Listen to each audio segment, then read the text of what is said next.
I just got out of the shower. I was thinking about it. What happened to the refrigerator was it kept going like this. Beep, beep, beep. Beep, beep, beep. Beep, beep, beep.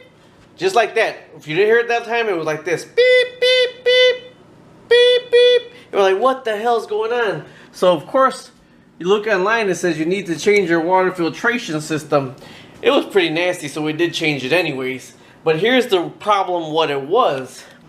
This is just bootleg for right now. I duct taped.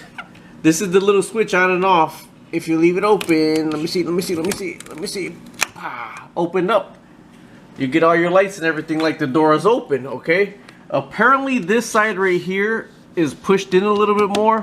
So then what happens is when you close the door, that right there doesn't close all the way to say that the door is closed. Now for right now, all I did was grab duct tape and I duct taped it closed. And here's how you kind of know the switch is pretty good.